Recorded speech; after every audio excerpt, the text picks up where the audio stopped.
আমাদের 1 নম্বর ইনওয়ান ছন্দরা সালেহিয়া সামাদিয়া কেরাতিয়া নুরানিয়া হাফিজিয়া মাদ্রাসা ও এতিমখানার উদ্যোগে ইসলামিক মহাসম্মেলন করবে। 10-এর কাজ 10 জনে করবে, মিলেমিশে করবে, তাতে কোনো সন্দেহ নাই। তবে ইসলামিক জলসার ভিতরে দেখেন নেতাকর্মীর কোনো অভাব নাই। যারা সমাজের কোনো কাজে লাগে না, তারা শুধু ধর্মীয় প্রতিষ্ঠানের ভিতরে আইসা নেতাগিরি উৎফুল্লিত করার জন্য, বক্তব্য দেওয়ার জন্য ইসলামিক জলসাগুলোই তারা বেছে নেয়।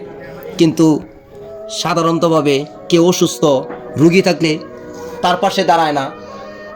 নির্বাচন আসলে এত কেন মিটিং মিছিল করতে টাকা নষ্ট করে তারা কি জানে না আমার এলাকায় আমার মহল্লায় কে খাইছে না? তাদের খোঁজ নেওয়া কি তাদের দায়িত্ব ছিল না?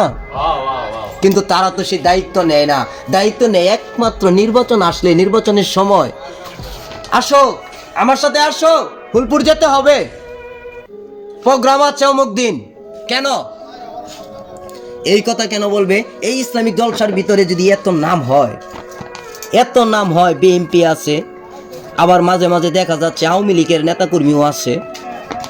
তবে আমাদের যে 53 বছর পরে আমাদের দল বিরোধী হিসাবে দাঁড়িয়েছি, বাংলাদেশে দেখাচ্ছে যে জামাতে ইসলাম এই বাংলার জমিনে আছে, কোরআনওয়ালা কোরআন প্রেমীরা আছে, তাদের তো নাম একটাও দেখি না। আমরা কি ভুল করছি? জনগণের উদ্দেশ্যে কমেন্ট করবেন। জনগণ, আপনাদের উদ্দেশ্যে ছেড়ে দিলাম, আমরা কি ভুল করছি? আমরা জামাত করি দেখে আমাদেরকে মসজিদ প্রাঙ্গণ থেকেও কি বিতাড়িত করবেন?